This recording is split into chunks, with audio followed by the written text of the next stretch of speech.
Hello everyone, welcome back to Swami Vivekanand Institute. I am your educator Meghna Srivastava. So मैं आपको पढ़ा रही हूँ cell communication and cell signalling unit. ठीक है, ये हमारी यूनिट 4 है. इसकी बहुत सारी क्लासेस जा चुकी हैं. मैंने आपको इंट्रोडक्शन पढ़ाया है, जीपीसीआर पढ़ाया है एंड अभी डिस्कस हो रहा है एंजाइम कपल्ड रिसेप्टर. इसके ऑलरेडी 2 क्लासेस जा चुके हैं जहाँ पर मैंने पाथवेज डिस्कस किया है. आज मैं पाथवे डिस्कस करूंगी एंड आप सारी क्लासेस देख सकते हैं प्लेलिस्ट में. एंड इसके अलावा सेल बायोलॉजी यूनिट भी मैंने कंप्लीट कर दिया, आप उसकी क्लासेस भी प्लेलिस्ट में देख सकते हैं.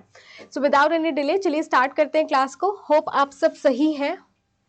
ओके, सो आज जो पाथवे डिस्कस करने जा रही हूँ मैं, वो है PI3 kinase AKT pathway, mTOR pathway. So मैंने आपसे already PI3 AKT pathway complete discuss किया है, जहाँ पर मैंने हर चीज़ का एक्सप्लेनेशन दिया है. सिग्नलिंग कैसे चलती है, क्यों चलती है AKT पाथवे में, काइनेजेस के सारे नाम मैंने डिस्कस किए थे. आज मैं आपको mTOR के बारे में बताऊंगी. mTOR पाथवे क्यों होता है एंड किस लिए होता है. सबसे पहले स्टार्ट करते हैं.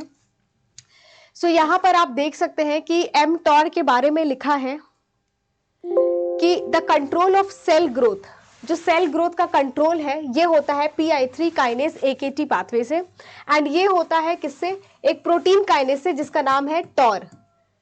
अगर इसका फुल फॉर्म देखें तो ये है टारगेट ऑफ रैपामाइसिन. ठीक है, रैपामाइसिन एक बैक्टीरियल टॉक्सिन है जो कि इनएक्टिवेट करता है कुछ काइनेसेस को और इसे यूज करते हैं एज इम्यूनोसप्रेसेंट ड्रग. तो यहाँ पर रैपामाइसिन जो है एक इम्यूनोसप्रेसेंट ड्रग की तरह यूज होता है. एंड mTOR, यहाँ पर m का मतलब होता है मेमेलियन. सो मेमेलियन टॉर क्या है, एक कंप्लीट प्रोटीन कॉम्प्लेक्स है. अगर मैं आपको बताऊं mTOR के बारे में, सो mTOR जो होते हैं इसके 2 कॉम्प्लेक्स फॉर्म में ये पाया जाता है. एक है mTOR कॉम्प्लेक्स 1 और एक है mTOR कॉम्प्लेक्स 2. सबसे पहले डिस्कस कर लेते हैं mTOR कॉम्प्लेक्स 1 एंड कॉम्प्लेक्स 2 के बारे में. फिर अगर हम पाथवेज देखेंगे तो हम समझ पाएंगे कि ये पाथवे क्यों चल रहा है. ठीक है, अल्टीमेटली उसकी फंक्शनिंग से ही रिलेटेड ये पाथवे चलता है. सबसे पहले जो कॉम्प्लेक्स 1 है इसमें प्रोटीन पाया जाता है.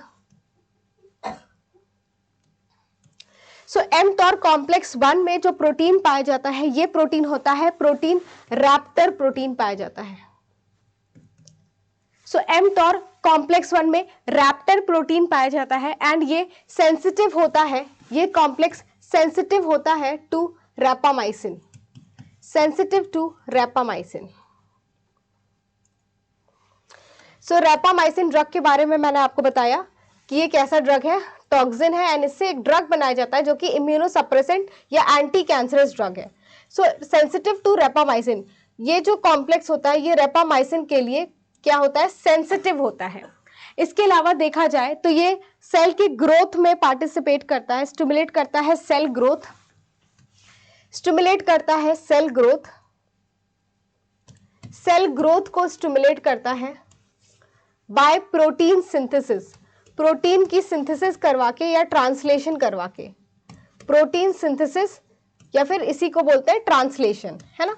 तो ट्रांसलेशन का प्रोसेस करवा के ये क्या करता है, ये सेल ग्रोथ को प्रमोट करता है. इसके अलावा देखा जाए तो ये इनहिबिट करता है प्रोटीन का डिग्रेडेशन, इनहिबिट करता है, इनहिबिट्स प्रोटीन डिग्रेडेशन.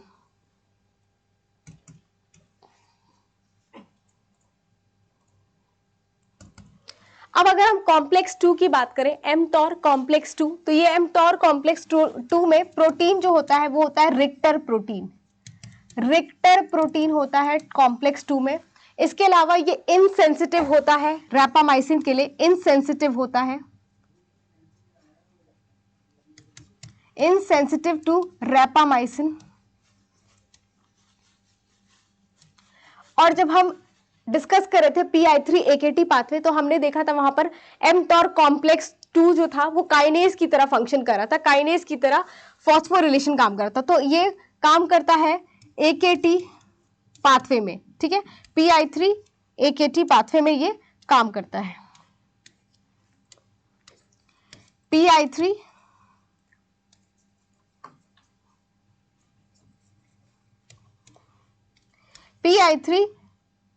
के AKT पाथवे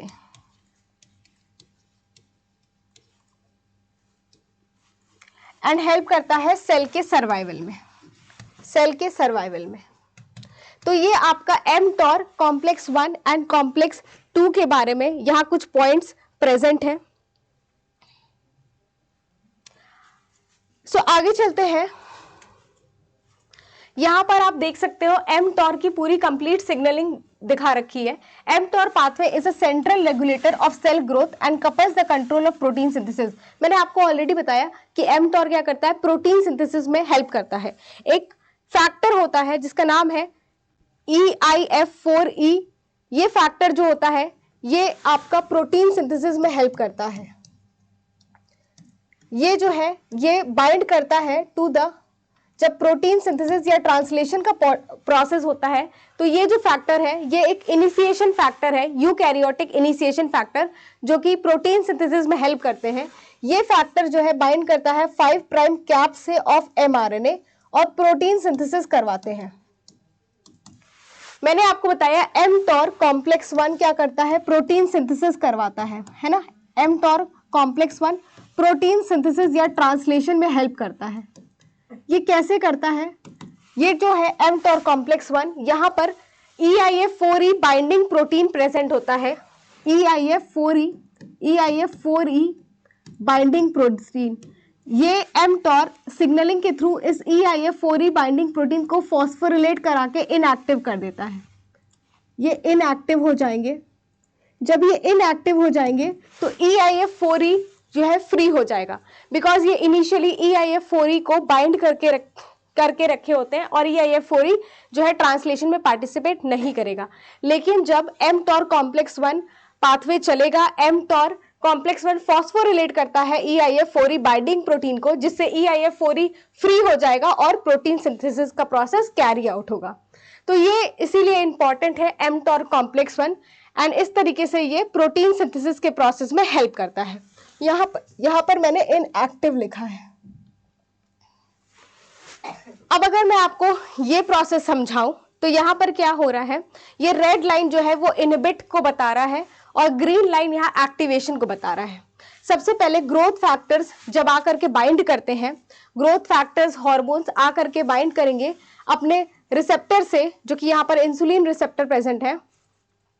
ये क्या करेगा, एक्टिवेट करेगा PI3 काइनेज को। PI3 काइनेज एक्टिवेट करते हैं AKT को, इसी का दूसरा नाम होता है PKB। ये मैंने आपको लास्ट वीडियो में बताया था।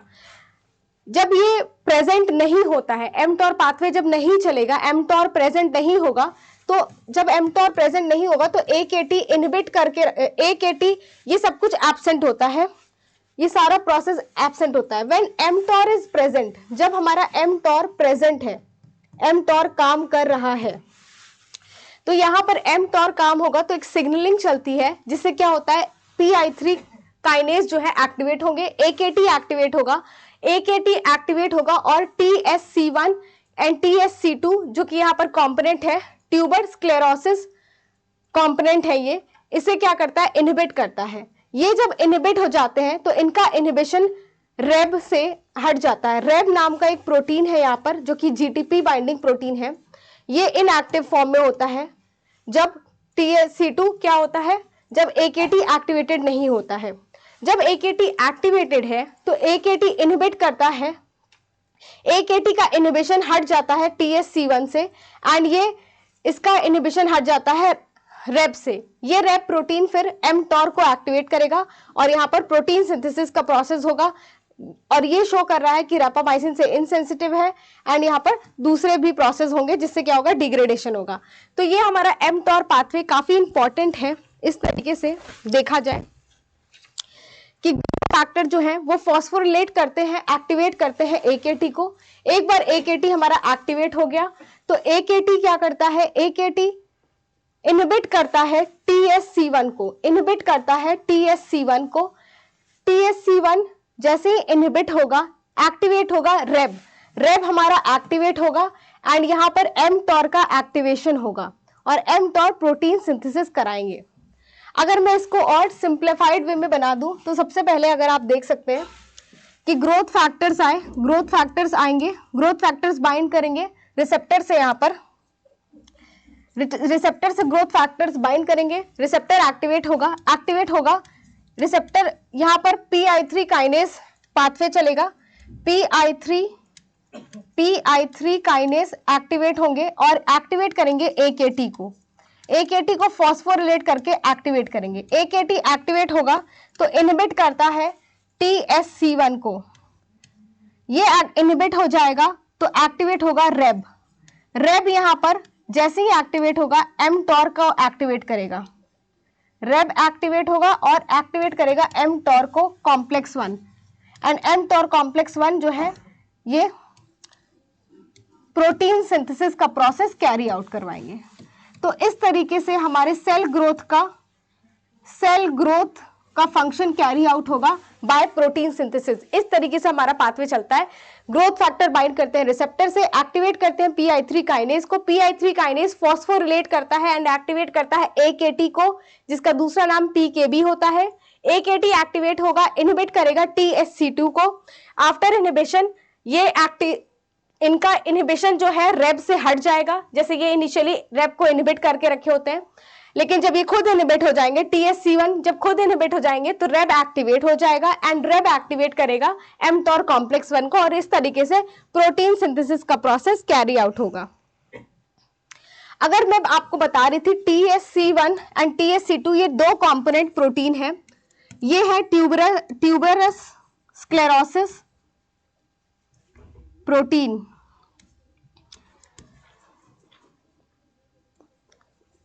ये है ट्यूबरस स्क्लेरोसिस प्रोटीन 2।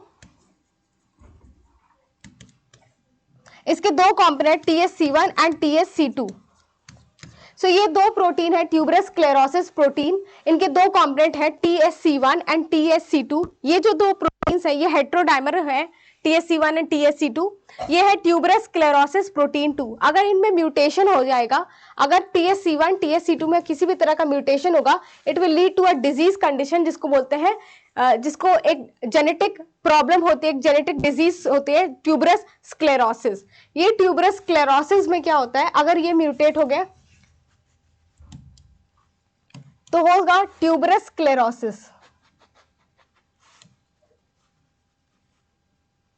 ये ट्यूबरस स्क्लेरोसिस एक तरह का बेनाइन ट्यूमर फॉर्म होगा, बेनाइन ट्यूमर। तो ये आपका mTOR कॉम्प्लेक्स mTOR पाथवे है। mTOR पाथवे क्या करवा रहा है, प्रोटीन की सिंथेसिस, ताकि सेल की ग्रोथ हो सके। सेल की ग्रोथ के लिए ये पाथवे चलता है। सिंपल सा AKT पाथवे से ये पाथवे चलता है। ग्रोथ फैक्टर आके रिसेप्टर से बाइंड होंगे, एक्टिवेट करेंगे PI3 काइनेज को, एक्टिवेट होगा AKT एक्टिवेट होगा तो ये इनहिबिट करेगा TSC1 को। TSC1 इनहिबिट हो जाएगा तो एक्टिवेट होगा रेब एक्टिवेट होगा तो ये mTOR को एक्टिवेट करेगा एंड प्रोटीन सिंथेसिस का प्रोसेस कैरी आउट होगा। ठीक है, प्रोटीन सिंथेसिस कैसे होगा कैरी आउट, कि mTOR जो है फॉस्फोरिलेट करेंगे EIF4E बाइंडिंग प्रोटीन को और उसे इनहिबिट कर देंगे, जिससे हमारा EIF4E फैक्टर क्या होगा, फ्री हो जाएगा और ये प्रोटीन सिंथेसिस कैरी आउट हो जाएगा। तो ये आपको mTOR कॉम्प्लेक्स पाथवे मैंने बता दिया कंप्लीटली। TSC1 और TSC2 दो कंपोनेंट्स हैं ऑफ दो हेट्रोडाइमर प्रोटीन कॉम्प्लेक्स है, जिनका नाम है ट्यूबरस स्क्लेरोसिस प्रोटीन। ये जो ट्यूबरस स्क्लेरोसिस प्रोटीन है, अगर इसमें म्यूटेट कर गए तो डिजीज होगी, एक जेनेटिक डिसऑर्डर हो सकता है जिसका नाम है ट्यूबरस स्क्लेरोसिस, और ये एक फॉर्मेशन होता है एक बेनाइन ट्यूमर का। आई होप मैंने आपको सारी इंफॉर्मेशन दे दी है और आपको समझ में आ गया है। काफी इजी पाथवे है ये। इसके आगे नेक्स्ट देखते हैं हमें क्या पढ़ना है। ये था आपका mTOR पाथवे। mTOR पाथवे मैंने आपको कंप्लीट एक्सप्लेन कर दिया, ठीक है। अब देखते हैं आप इंसुलिन पाथवे, इंसुलिन सिग्नलिंग, ठीक है। इंसुलिन सिग्नलिंग अगेन यहां पर जो है चलती है एक,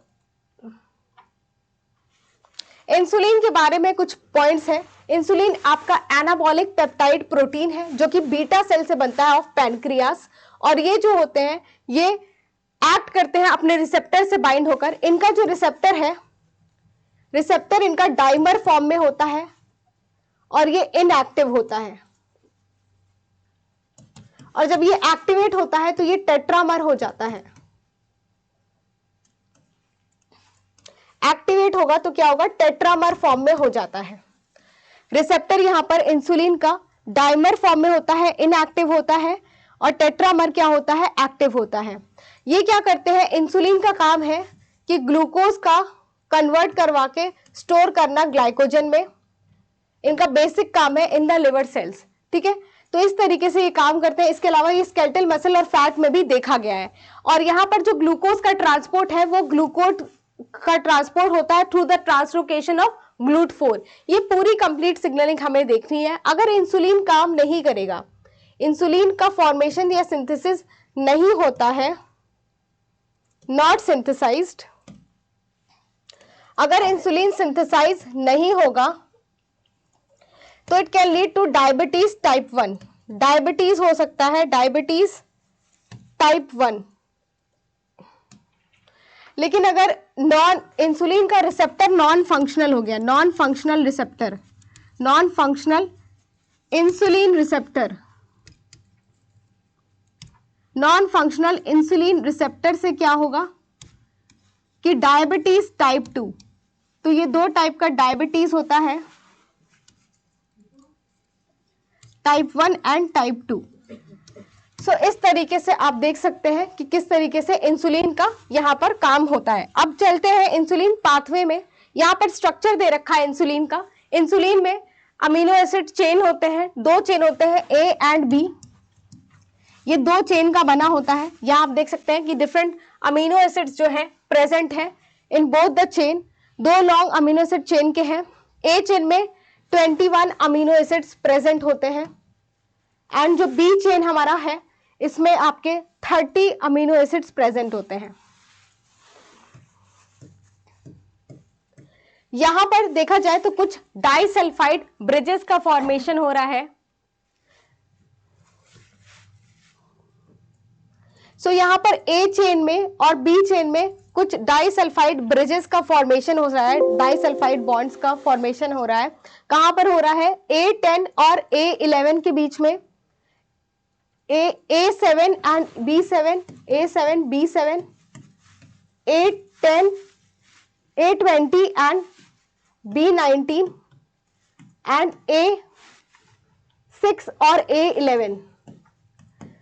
सो ये आपको लर्न करना है, इससे एग्जाम में क्वेश्चन आया है। तो ये आपका इंसुलिन का स्ट्रक्चर है, जहां पर आप देख सकते हैं कि अमीनो एसिड्स के चेन है, A chain and B chain. A chain में 21 अमीनो एसिड, बी में 30 अमीनो एसिड, और यहाँ पर कुछ डाइसल्फाइड ब्रिजेस हैं जो आप देख सकते हो ये प्रेजेंट है। किसके बीच में है ये हमने देख लिया। स्टार्ट करते हैं विद द इंसुलिन पाथवे। अब ये जो इंसुलिन का पाथवे है ये रैस से भी हो सकता है और AKT पाथवे से भी हो सकता है। ये दोनों पाथवे से इंसुलिन सिग्नलिंग चलती है। इंसुलिन सिग्नलिंग में होता क्या है, यहाँ पर इंसुलिन की सिग्नलिंग होती है, AKT पाथवे एक्टिवेट होगा और रेगुलेट करता है ग्लूकोज एंड लिपिड मेटाबॉलिज्म। यहाँ पर AKT जो एक्टिवेट होते हैं ये क्या करते हैं, ग्लूकोज का ट्रांसलोकेशन करते हैं, ग्लूकोज ट्रांसपोर्ट का, GLUT4 का ट्रांसलोकेशन करवाएंगे। सो ये AKT पाथवे जब एक्टिवेट होंगे तो GLUT4 का ट्रांसलोकेशन करवाएंगे मेम्ब्रेन पर। इसके अलावा AKT के कुछ टारगेट प्रोटीन्स हैं, जैसे AKT अगर एक्टिवेट होगा तो AS160 को क्या करेगा, फॉस्फोरिलेट करेगा। ये AS160 क्या है, ये एक GTPase एक्टिवेटिंग प्रोटीन है। GTPase activating protein, GTPase activating protein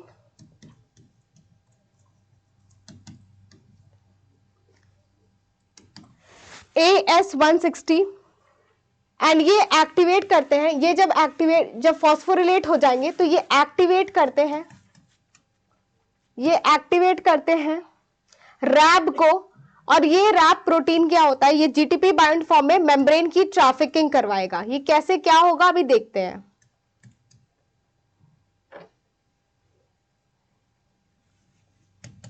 so यहां पर AKT convert glucose to glycogen 6-phosphate by stimulating hexokinase. AKT regulate two process glycolysis and glucose 6-phosphate and glycogen synthesis. यहाँ पर है glycogen synthase kinase 3 to produce।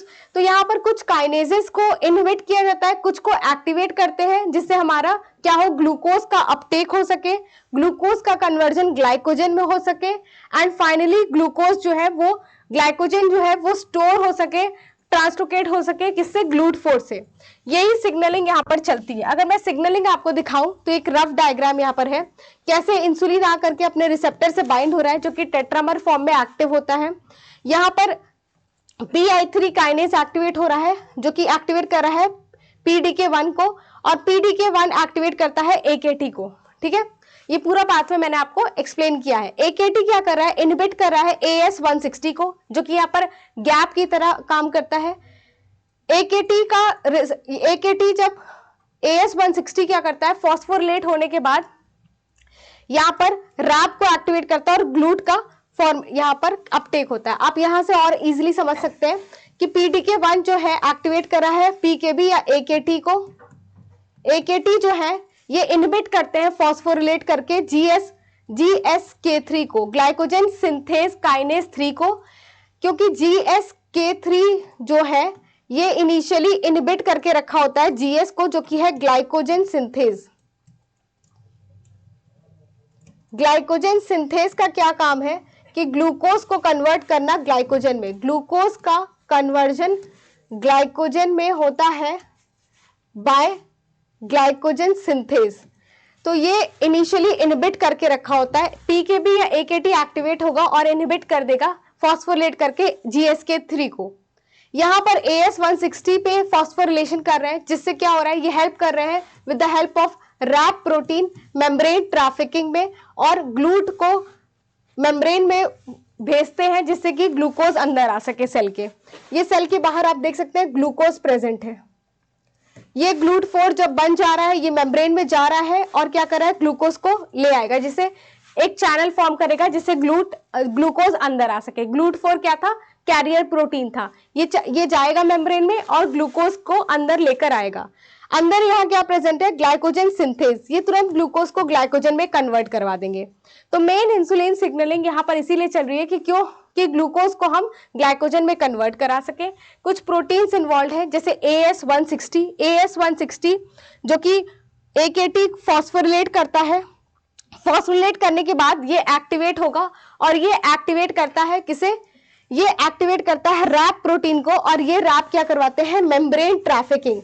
ये rap जो है ये GTPase family के मेंबर है, और इसका पूरा फंक्शन मैंने आपको सारे रैप सारे प्रोटीन्स के नाम दिए थे, वहां पर प्रेजेंट है। आप उस स्लाइड को जाकर के पढ़ना, मेम्ब्रेन ट्रैफिकिंग। सो रैप का वहां पर मैंने बताया था। यहाँ पर मेम्ब्रेन ट्रैफिकिंग, यहाँ पर ग्लूट जो है वेसिकल का फॉर्मेशन हो रहा है, GLUT4 जाकर के मेम्ब्रेन में एम्बेडेड हो रहे हैं और ग्लूकोज सेल के अंदर आ रहा है। तो ये आपकी ग्लूकोज जो है इंसुलिन सिग्नलिंग है जो कि AKT पाथवे से चल रही है। ये RAS पाथवे से भी चल सकती है, RTK से भी ये चल सकता है। लेकिन यहाँ पर किससे चल रहा है? यहाँ पर चल रहा है PDK1 PIP3 AKT पाथवे से, PI3 के AKT पाथवे। इस पाथवे के थ्रू यहाँ पर पूरा एक्सप्लेन किया है ग्लूकोज के कैसे ग्लाइकोजन का फॉर्मेशन हो रहा है। आई होप आपको समझ में आया है।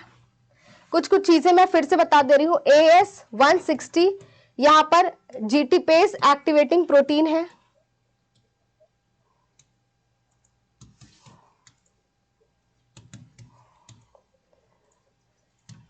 जो कि एक बार फॉस्फोरिलेट हो जाएगा। एक बार ये फॉस्फोरिलेट हो गया मतलब फॉस्फोरस इस पे ऐड हो गया बाय AKT। ये क्या करेगा? रैप को एक्टिवेट करता है, रैप को एक्टिवेट करेगा, और रैप मेम्ब्रेन की ट्रैफिकिंग कराते हैं कैसे? GLUT4 से।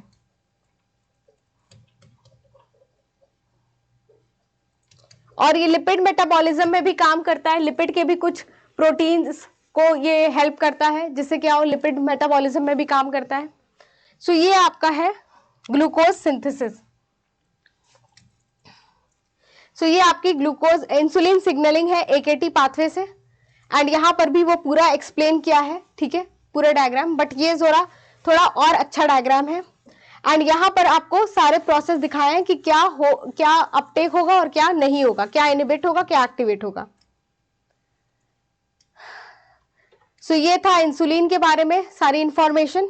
इसके पहले मैंने आपसे डिस्कस किया mTOR के बारे में, दोनों कॉम्प्लेक्सेस के बारे में मैंने आपको बताया, एंड इसके बाद मैंने mTOR सिग्नलिंग आपको बताई है, जिससे क्या हो रहा है, प्रोटीन सिंथेसिस का काम हो रहा है, ठीक है, प्रोटीन सिंथेसिस और सेल का ग्रोथ।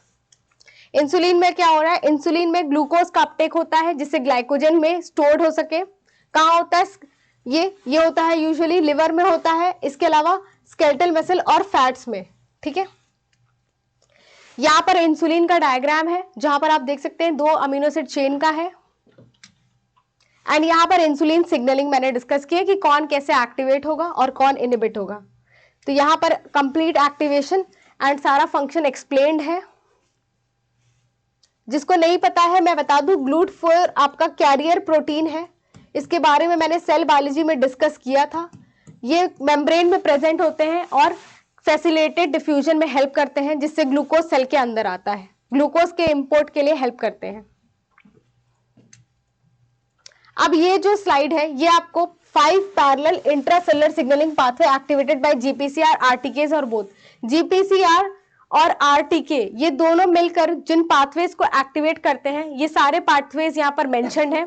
ये सब मैंने आपसे डिस्कस किया। जी प्रोटीन में सीएमपी पाथवे है, IP3 deck pathway, again RTK भी IP3 डैक पाथवे को एक्टिवेट करता है।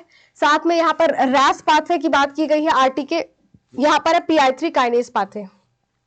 ये कंप्लीट एक आपको कंप्लीट बता रहा है सारे पाथवेज, जो कि काफी इंपॉर्टेंट है आपके एग्जाम पॉइंट ऑफ व्यू से। And this is the last slide of this lecture.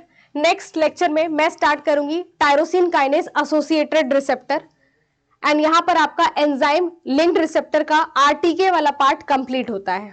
RTK वाला पार्ट आपका कंप्लीट हो गया है। कैसे आरटीके के थ्रू हमने पढ़ा कि कैसे रैस एक्टिवेट होगा और कैसे आपका PI3 काइनेज पाथवे एक्टिवेट होगा। एंड इसके पहले हमने आपसे जीपीसीआर पढ़ा था, जीपीसीआर डिस्कस किया था, और यहां पर जीपीसीआर के बाद एंजाइम लिंक्ड रिसेप्टर डिस्कस हुआ है। Enzyme linked receptor, enzyme linked receptor में आरटीके के सारे सिग्नलिंग हमने डिस्कस कर लिए हैं। आरटीके की सारे सिग्नलिंग रैस के थ्रू और PI3 kinase pathway. PI3 kinase में mTOR आज पढ़ लिया और इंसुलिन पढ़ लिया। अब हम स्टार्ट करेंगे tyrosine kinase associated receptor, and इसके बाद हम पढ़ेंगे सेरीन थ्रेयोनिन काइनेज रिसेप्टर। सो यहाँ आपका सिग्नलिंग जो है ऑलमोस्ट मेजर पार्ट आपका कंप्लीट हो रहा है। सो आई होप आपको समझ में आया हो। इन केस कोई डाउट हो आप मैसेज कर सकते हैं, कमेंट कर सकते हैं, वो मैसेजेस मेरे तक आ जाते हैं। So that's it for today's class. Thank you so much.